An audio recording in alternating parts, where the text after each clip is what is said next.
Hello, hello, hello, and welcome to episode 40 of the Cooler Guild. I am Coop Cooper, and joined with me, as always, is my co-host, Van Crisp. Hello. We are recording on Wednesday, July 30th, 2025. Today's episode will serve as a special summertime bonus episode to get Rain fans ready for the second half of the NWSL season, since we had about a month off or so from league play. We'll also try to get folks up to date on the myriad of things that happened with the Rain in this month, apart from their international stuff that happened, and then all the other host of stuff that's been going on, and then do a quick preview of the Rain's next match coming up this Friday. But first, some housekeeping. Sounder Heart is shit. It's early. It's early, and this is the second time we're recording this episode. So bear with me. The Cooler Guild is part of the Sounder at Heart podcast network. You can either listen to us on our public feed, or if you're a Sounder at Heart subscriber, on the private unified feed with the other podcasts on the network.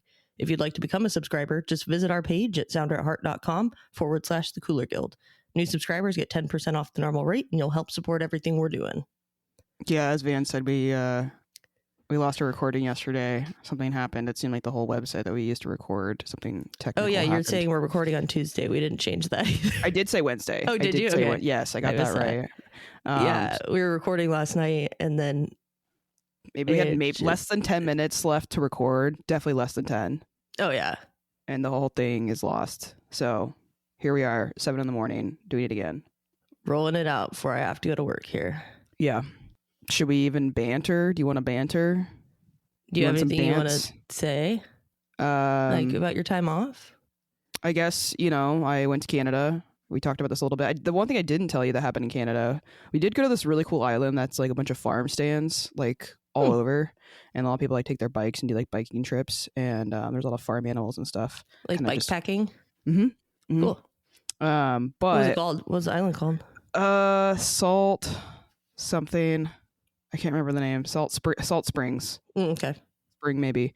But the funny thing is we hadn't showered because there's no showers because we were camping this whole trip, and I was in the tent and we got some of those shower wipes,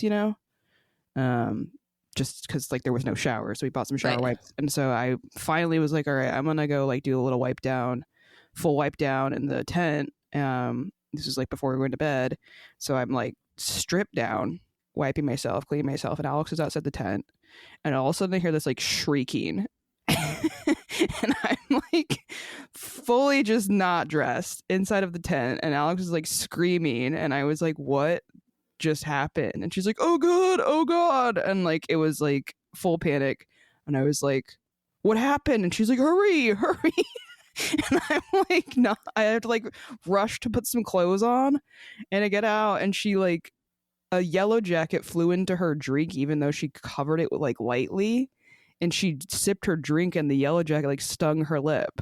Oh no! That she was sipping, and so I had to pull the stinger out, and there was like a whole bulb on it too. But I was really like, and I felt very vulnerable in the tent anyways before this happened. And I was like, I hope nothing happens. And then sure enough, something did happen. And Alex, I guess, was thinking the same thing. She's like, oh, I hope I don't need anything. And then, yeah, that happened. So anyways, was her face all swollen? Her lip was a little swollen, yeah. Nice. But other than that, I already told you. Free filler. Yeah, that's what I said. I was like, I can't really tell it's swollen. It looks like he's done a little bit of Botox. But yeah. I mean, I did want to mention my D&D game is today, my first D&D game, so yeah, that's exciting. We'll go into that after I play it and see how it went. What'd you do? Did you do anything notable on your month off? No, I mean, I watched a lot of the Euros, which we'll get into a bit. Been trail running, just trying to be outside more. Yeah, I know. I really embraced this having a month off. It doesn't happen for us often, but I really appreciate the NWSL union. Yeah, this is a union break per the CBA. Yeah, so thank you to them for letting us get a break and enjoy the summer bit. So should we get into because we did have the Rain played a couple friendlies. Let's get into it. The first one, they played the Urawa Red Diamonds ladies at home, and I went to that match. The Rain won 2-1. 2 goals from our recently returned Sofia Huerta. Hell yeah. One in the run of play in the 27th minute. It was a Sally Menti cross that kind of bounced around the box a little bit. A couple of the Red Diamonds players could not quite clear it, and it came to Sofia Huerta outside the box. And she had a low-driven shot, and it went in. She hit that with a good amount of pace. Oh, yeah. It was cool to see the team kind of play against an opponent with different tactics than we see in the NWSL, just because they are really technical and really just composed as a team. Mm-hmm. So that was neat to see something kind of new on that front. The starting lineup was a bit different just because we've signed some player. What player? One very notable player. One we very haven't notable gotten, player. We haven't gotten to talk about yet. And of course, as we mentioned before, Sofia Huerta's back from her loan. So Prohaska got her first start. So that was nice to see, you know, even though Claudia Dickey was there, mm-hmm. that they are trying to get some minutes just in case. Mm-hmm. Right? Because we have Prohaska and then Purcell, and Purcell's brand new. So we still have an injury. We still have it, and then there are other goalkeepers injured. So yeah. And we did have Claudia Dickey was out for a good stretch of time last year too. So you never know what could happen. Yeah. And it's never good to have an unexperienced goalkeeper as your second. Mm-hmm. So good on them for getting her minutes. My other takeaways from the game, obviously, to the big signing we had is Mia Fishel coming from Chelsea. And a lot of other teams, I heard talk online, you know, they were wanting their teams to sign her. Mm-hmm. And we did it. I don't think anyone had us guessed as the team that she was going to go to. No, but it makes sense with her experience with Laura Harvey. Yeah. I swear Laura Harvey's just like picking people she wants from that U20 team she coached. Yeah. But we'll talk a little bit more about Fishel in a minute. But when I really liked in the first half was a little stagnant for about the first 20, 25 minutes. The Reign had a hard time getting the ball out of their defensive third, getting it through the midfield, and really being any sort of offensive threat. No Meza starting there. So right. So it was nice to see that Mia Fishel and Monastir had some really nice play between the two of them. Mm-hmm. And so that was encouraging, as Fishel's pretty new to the team. And we've had some issues before that we've noted that Monastir is just a really creative player. And we haven't had a lot of other people in our forward line that have been able to take advantage of that. Like and match her creativity kind of thing. Right. So that was really encouraging to see. The Reign did get scored on in the 36th minute, and it was kind of same old not defending across. Yeah, I saw the notes because I didn't get to go to the game and they didn't stream it. So I saw the notes about the goal that we conceded, and I was like, I didn't want to read this kind of goal that we gave up. Yeah, it was a corner, and there's just really nobody marking properly. Yeah. So in the 32nd minute, Adames came on for Fishel. So we were all kind of curious about what kind of match fit she was in, because she was coming off an injury, missed most of last season with Chelsea with an injury. And so Adames came on for her in the 32nd minute, and then we made some subs at half with Mesa McLaren and Glass coming on, and off was Menti, Mason, and Bug. It was a lot more controlled in the second half of the Reign, and you could just tell it was because Meza was on the field. I did have a note in here that Darlene to Adames hit the side netting, but I said this combo is so lethal. Yeah, I'm ready for more Darlene. I'm always ready for more Darlene, but I just want to unlock more from her. But I think the only way that's going to happen is if she gets more minutes at that higher position. Yeah, I think that she had like a really quick start, and we were like, "Oh shoot, yeah, we can get a lot out of this." But it takes time. She's young, and it's not necessarily like Laura Harvey uses her in a different way that I feel like is kind of just, that's kind of where we didn't get to see it keep going up as far as goal contributions and all of that stuff. So it's not like she hasn't been playing at a really good level. It's just I think the team had different needs for her at the time. Right. Yeah. When they switched to the 5 back, putting her in that more defensive role. Yeah. Just because they lack speed. Yeah, but certainly not getting her more time up top is just not going to be super beneficial for her development in this league as far as like the offensive threats and stuff and what she did in college. So yeah, but I think too you can't just rely on somebody to have a one-dimensional game. Yeah, no, totally. Yeah, and I doubt that she's really had to. Well, I don't know, but really kind of harness that defensive aspect.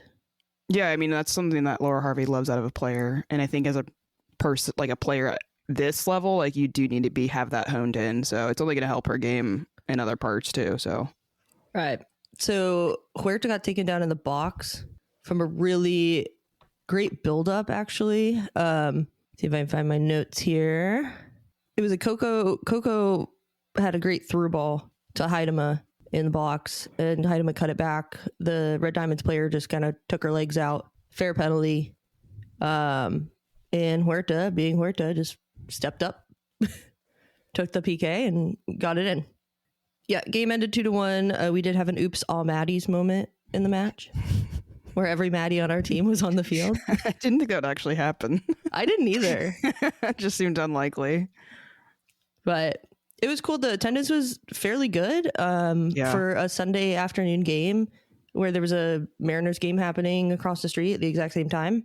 Imagine if they played their regular season games on a Sunday afternoon. Oh, who knew? Yeah, so 6,495 in attendance for that match. That's pretty good. That's like way better than I thought it would be, honestly. Same. I thought we were going to hit like 3, maybe. Yeah. So my overall take from the game was we missed Sofia Huerta. Hell yeah. She's back.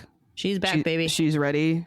I don't feel like she got the regular playing time that she deserves over at OL. Obviously, they're stacked over there. So, like, I feel like that was always kind of be the case. But she got, like, the experience and all of that. So she can bring that back here. But, it's going to be interesting to see how Laura Harvey works with all these really, really talented players back. And hopefully all of them stay healthy. That's kind of the key. Yeah, and I think some people were surprised somewhat that she did come back. I always knew. She was always coming back. But it happens a lot of times, players go on loan to big clubs and decide they want something else. Yeah, but she likes it here. Yeah. She's from Idaho. She's got connections here. Like, to me, there was never a doubt that she wasn't coming back. Yeah, same. So anyone else who thought otherwise, fools. Not everybody's comfortable in a long distance relationship, okay? I was like, shout out to the lesbians.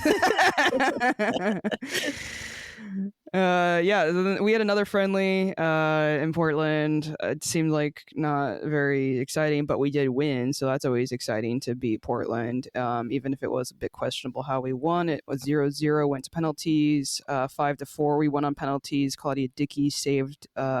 She got the game winning off her line save in the shootout because she definitely was not on her line. That's the first thing I noticed when I saw that highlight.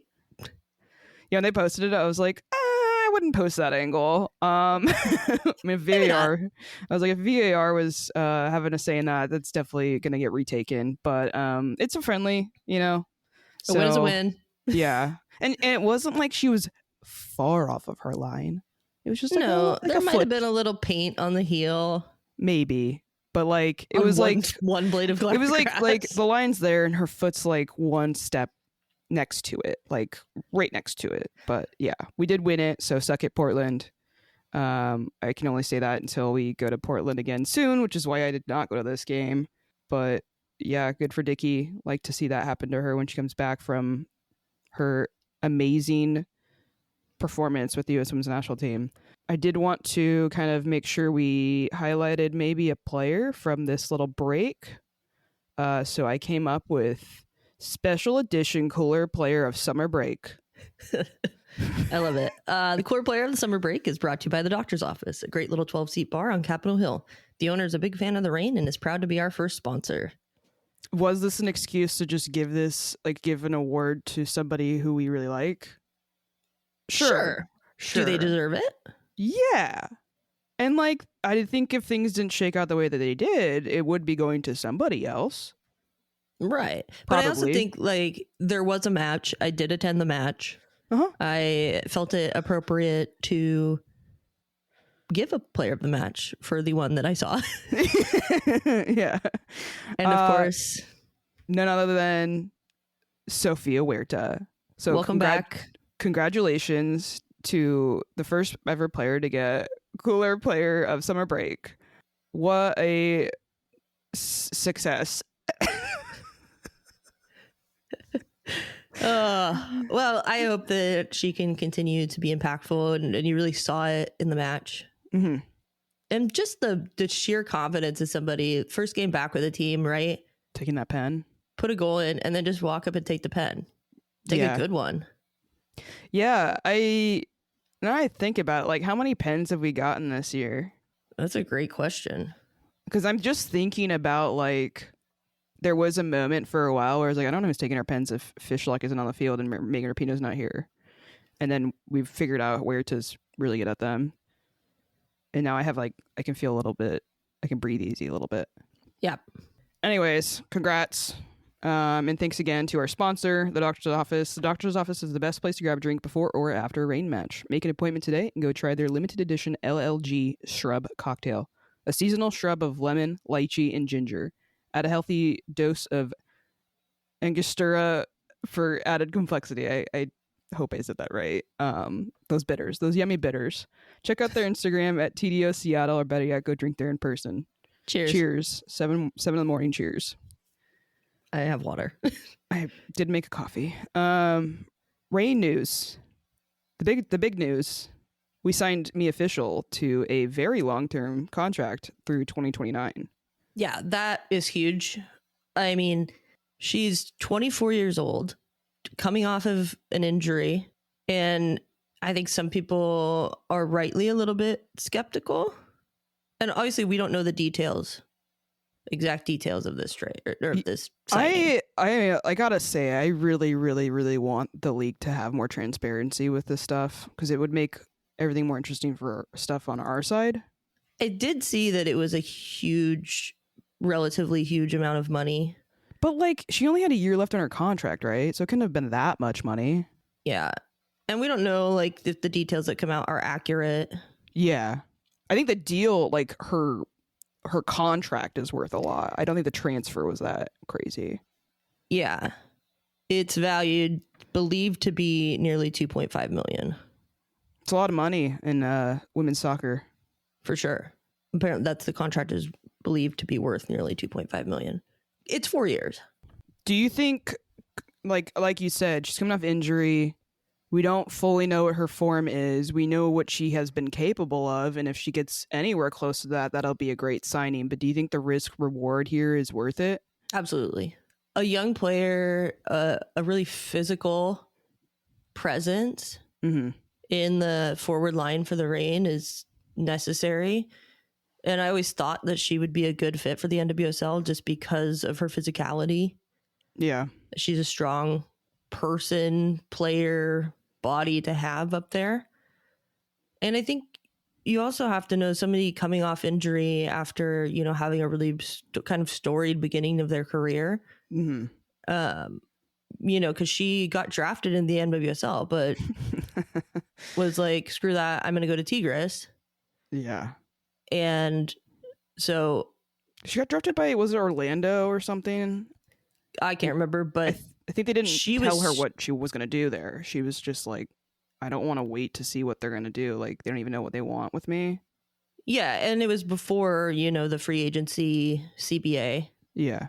So she went down to Liga MX and Femenil and absolutely killed it down there. I think that she has something she wants to prove, and it is a great place to do it in a team that is mid-table right now. And has, she's not coming into a Utah or Chicago where you don't have the supporting cast around you necessarily. Sure. We've got depth. yeah, I think this is a really good fit for her. And I know that Laura Harvey will take care of her in her injury and her needs. So I have the utmost excitement for her progress. I think it's worth it. Yeah. The other thing is, what does this mean for Jordan Heidema? Yeah, that's the other question that comes with this, because, you know, we're already splitting minutes really with our front line. Kind of Harvey's playing them depending on the opponent, being pragmatic about that decision with the starters. And she's been very transparent in saying, you know, if that person's not up for it, somebody else is going in. And that has to do with training and, you know, just where they're at. And I feel like for at least last year and maybe the beginning of this year, Heidema has kind of just been a shoe-in. Yeah. Because, you know, you've got young players in their rookie seasons. You've got players that didn't get a ton of minutes last year, like Adamez. And so you just kind of wanted to see Heidema get in there and like find her stride again.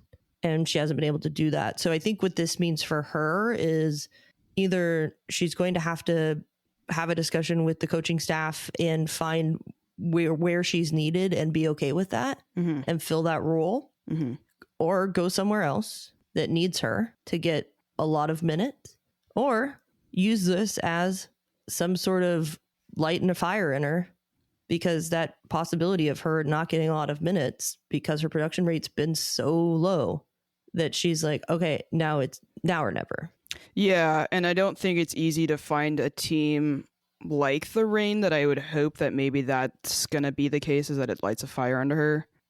Just because I know that she likes to hear, I like her as a person, but the production isn't there in terms of getting on the score sheet, even assisting. I do think that maybe we don't utilize her aerial abilities as much as maybe we could. Well, and I think that's where Huerta coming in is a huge benefit to Heidema.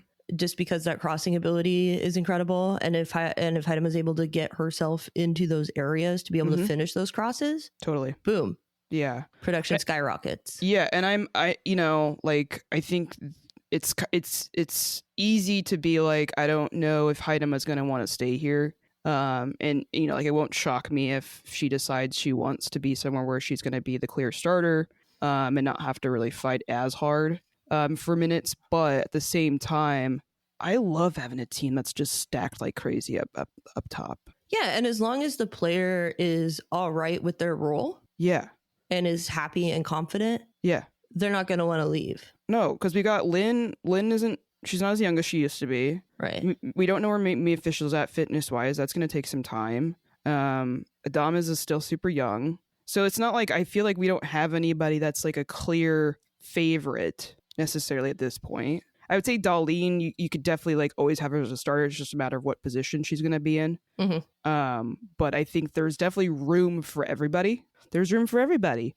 So hopefully, you know, Harvey kind of makes sure everyone feels comfortable and confident in what they're going to bring to the team. Well, and I think that's been, Harvey's talked about that in the press conferences, just after post-match, talking about how the team has just such an open communication. Yeah.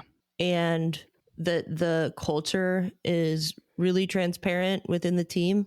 And so hopefully they'll just be able to figure it out and get the best, because that's all you want. You want the best out of every player on your roster. For sure. And if for Heidema, that's to be a killer super sub, Chloe Kelly style, you know, like that's where she needs to be. Yeah. But we'll see. Yeah. We'll wrap that up on there for the Mia Fishel stuff. Other Reign news that happened, we'll kind of just fly through these things. Olivia Vanderyacht and Julia Lester both went out on loan. It's kind of nice that we finally have a place for players to go if they're not getting minutes here. We also don't have the space at the moment. Ola went to Spokane Zephyr and Julia Lester went to Sporting Jacks, which I believe she's from like that area. So she'll be able to go back home for a bit. I don't know what will happen later, but we're kind of all still seeing what happens to players that go on loans and if they have places for them back. Because I think the Meza thing is kind of unusual. Yeah.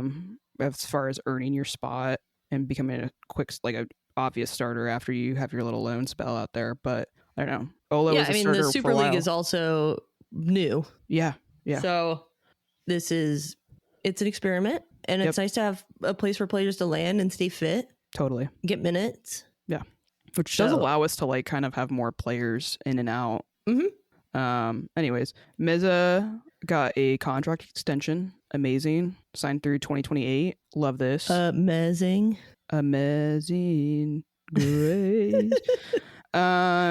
Yeah, obviously this needed to happen. Huge. Our midfield mysteries about when Fishlock is finally hangs up her boots. We've figured it out, and I couldn't be more happy about it. Yeah. Sally, keep extending this. Yeah, I was like, we could even do through 2038 maybe.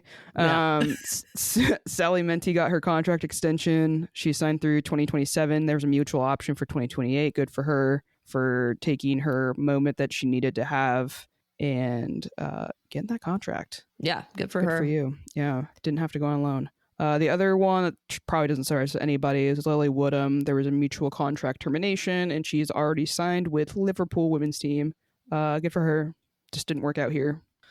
That's how it is sometimes. So that's kind of the main highlights of what happened on this month with terms of roster stuff. Other thing we got to go over is the U.S. Women's National Team friendlies. I thought we would cover this sooner, so I kind of had to refresh myself. Yeah, I kind of forgot that these happened.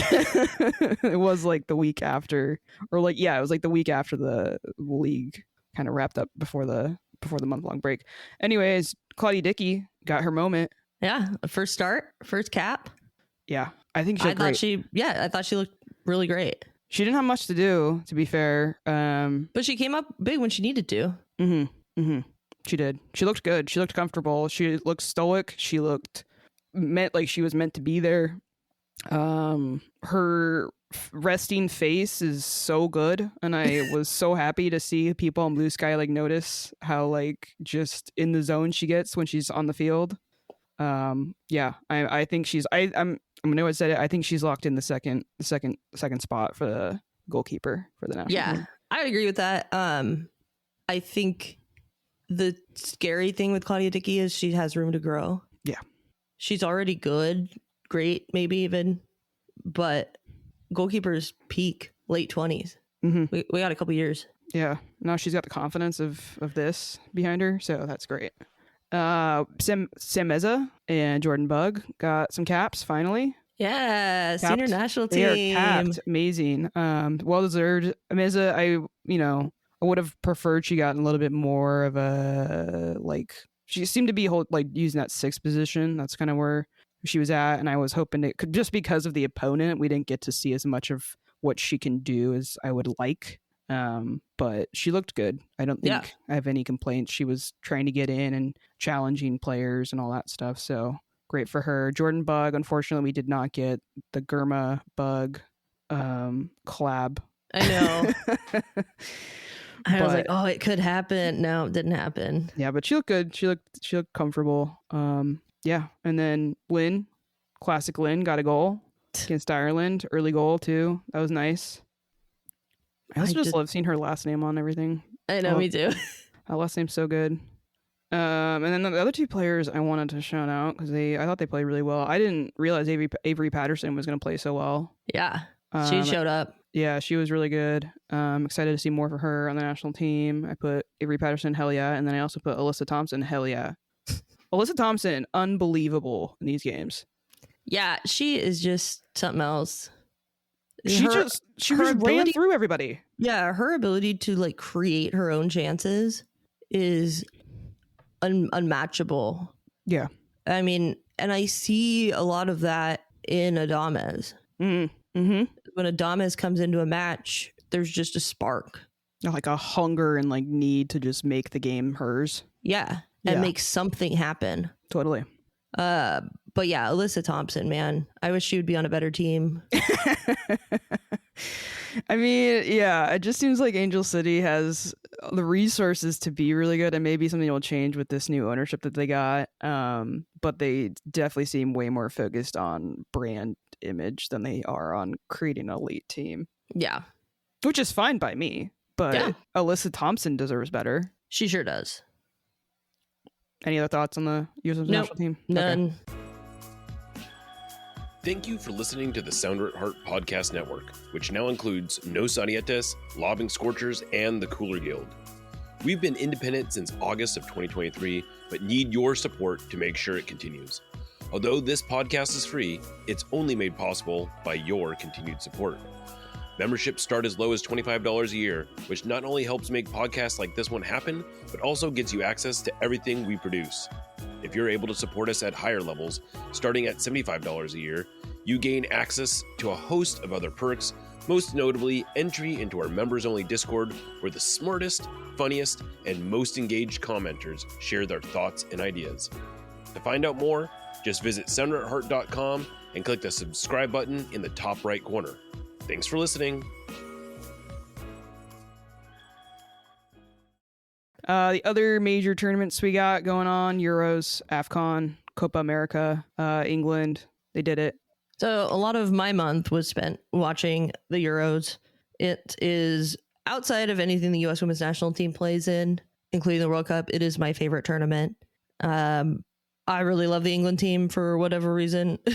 But they kind of struggled in this tournament. They lost their first match to France, which France was kind of everyone's dark horse. Just a lot of they brought a young team. They didn't bring a couple players that we thought they were going to bring in England, and ended up losing to them in the first match. So it wasn't a clean cut tournament for England, but in the end they pulled it out through some ugly penalty shootouts. And Spain surprised me in the last game. I thought they didn't play as well as they could have. England shut them down pretty well. Yeah, I mean they followed a game plan and it worked. So I was pleasantly surprised, but not too surprised with England. Yeah, there were questions after that first match that they lost. People were really hoping they were going to lose. I was not one of those people. Yeah, impressive performance. I mean, Chloe Kelly stole the show. What a player that is. Yeah. When I saw her go up to take that penalty, I was like, she's going to win it. And then their breakout star, Ajamang. Unbelievable. She was incredible. So it was a really fun tournament to watch. And of course, we got to see Wales in their first major tournament ever. Congrats to Jess Fishlock, too, getting that goal. So she, it had to be her. Yeah, who else is going to score? It was scrappy, but it had to be her. Gets their first Euros goal for the Welsh women's team. It was pointed out, she's the oldest player to score in the Euros, and at one point she was the youngest Welsh player to score Euros as well. Yeah, cool stuff to see from her. I was really unfortunate that Wales just really, really could not keep up. I mean, they had the group of death. It was not an easy group, to be fair. No. At all. It's probably the toughest straw they could have gotten. Absolutely. But they, for the most part, held their own. Yeah. It was a slog for them, but they did what they needed to do to, try and at least match what was happening. Yeah, they held in for at least one game, or kind of in the beginning, and then just kind of went downhill after that. Yeah, I mean, it's a growing program. Yeah, but we got to see Fishlock, we got to see James Turner out there, so that was neat. And of course, the host nation Switzerland. And from everything I saw and heard about the tournament and about how it felt to be there, Switzerland did an incredible job of hosting, and the team, including Serta Gorcheva, JMC, was able to ride that all the way into the quarterfinal, to the knockout round, where of course they had to play Spain. Yeah, Spain. I love the way Spain plays. I was rooting for them. When they're clicking, there's a lot of fun.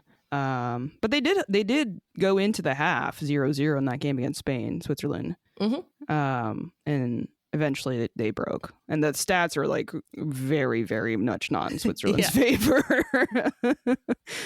I was when they showed the stats in the final with England and Spain and their passing, I was just it's almost double of what they kept showing the number of passes. It was crazy. Spain's it's hard to keep up with them, but England's just got a little bit more grit in them. Yeah, been there, done that, Yeah, the Euros was fun, and it was good to see. There were some questions surrounding England going into the tournament. I don't think that they were as serious as people made them out to be, with, Hannah Hampton coming in for Mary Earps.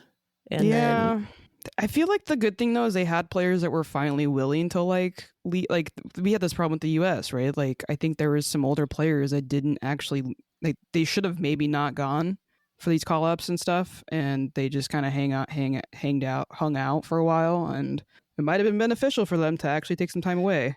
Yeah, absolutely. Other things that happened, we got AFCON. I wasn't sure if we pronounced it WAFCON, but we're only talking about women's soccer on here. So yeah, we decided that we are not gendering these tournaments because our default is women's. Exactly. So the AFCON. It sounds like it wasn't easy to find these games in the US. No, they were on like some random channel that was part of like the extended sports package that would have cost me like $100 more a month on YouTube TV. It's too much money. There was already so much soccer going on. Yeah. But yeah, Nigeria won their 10th AFCON title. Congrats. That's a lot. Yeah. You can't, next time you're going to need 3 hands to do that. Crazy. Yeah.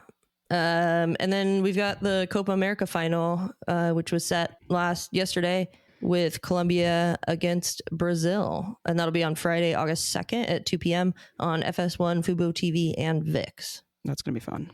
It's going to be a lot of fun. Very excited for that. Kind of wraps it up, I think, for WOSO. Yeah. International. Reigns' next match. We're playing Angel City FC Friday, August 1st, 7:30, Lumen Field. It's the Pride match. They got a lot of fun stuff, it seems like, planned for it, too. Did you watch the little open training video with the drag queen that they did? Did they have an extended one? It was just like 3 minutes long. Oh, I didn't watch that. I saw like the quick one. I don't think I saw the full one. Yeah, it was pretty funny. I'm excited about this. Them embracing, like, bringing drag. I mean, obviously we love drag queens here, and supporting local drag's amazing. Very excited about that. But to highlight it and openly that be like the huge draw to this match, to this Pride match, I think is incredible. Well done. The Sounders could never. They could. But would they? I think they would. Yeah. I think they would. I wouldn't say that about most MLS teams. Yeah, I mean, they would definitely get some people who'd be very unhappy about it more than like women's soccer, which is why I prefer women's soccer these days, just because there's just like the toxicity of what comes with following men's sports is just not fun. And women's sports just seem to have so much more social awareness. Yeah. And openness around it. So the Pride match should be fun. We will be there. Come say hi. Yeah, that is Friday. If you're not in town, you can go catch it. NWSL Plus and Paramount Plus will be airing it. Things we want to see. The first thing I put is Sophia Huerta starting. Yeah, right? I think that's a shoe-in. Yeah. And I want to see Fishel get some meaningful minutes, with a starting crew even maybe, and how, just to kind of feel out how the new forward line dynamic works with her inserted in there. I think I'd rather see her come on personally. I just want to see her watch the game first a bit and then see where she can kind of fit in a little bit more.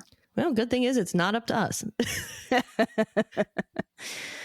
We'll see who Laura Harvey listened to. I'm sure she's listening to our podcast to get our tactics, and then we can brag about who was right.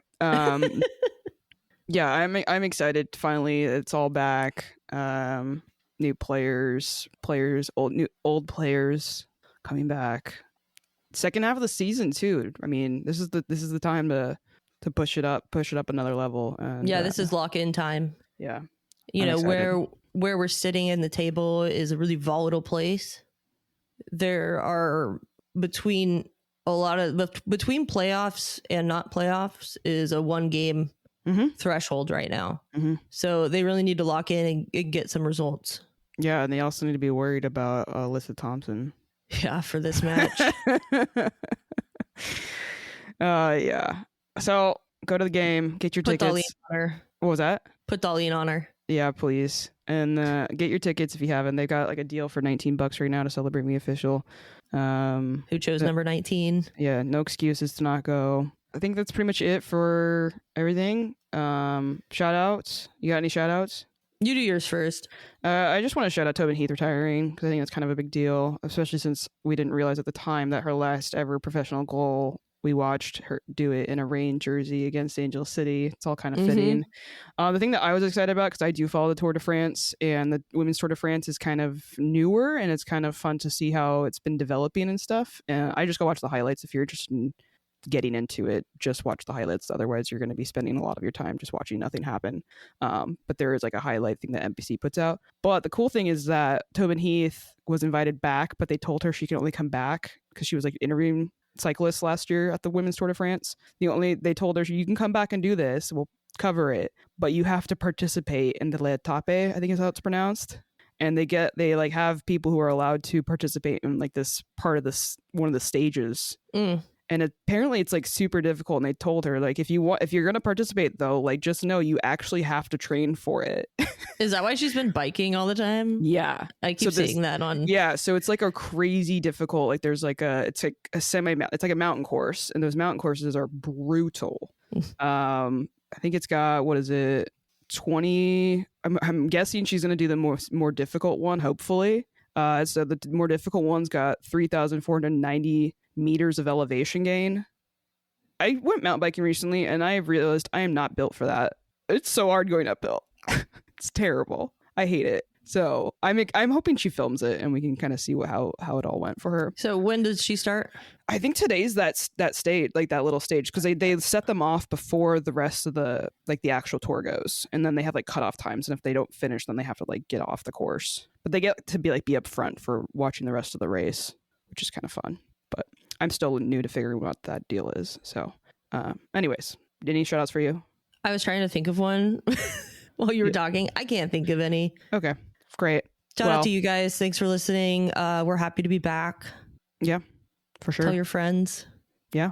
I told some people in Tacoma that I met on my Canada trip about this. And it sounds like they're new to Tacoma, and they were like, maybe this will be like the reason we got to get into sports for the first time. Yeah. It's like, do it. Do it, lady. Do it, lady. Thanks again to our sponsor, The Doctor's Office. As always, you can go follow us on social media. We're on Bluesky and Instagram, Cooler Guild Pod.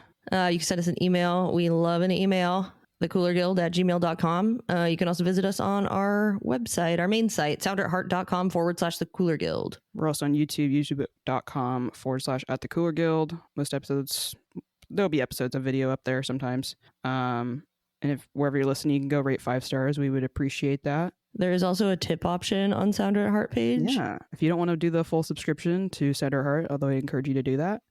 If you would like to give me money for a new computer. Yeah, it's not going well over there.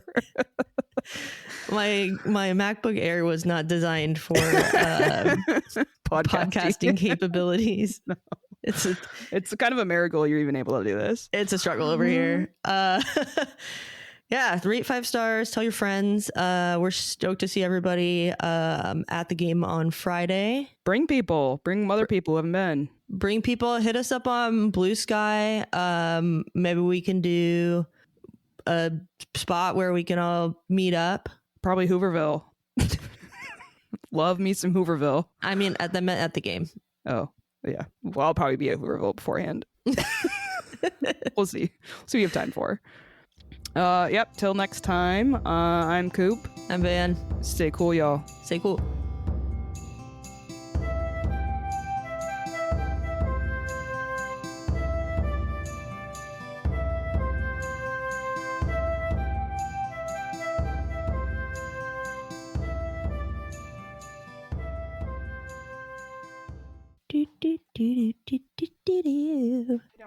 I gotta leave my work in 10 minutes.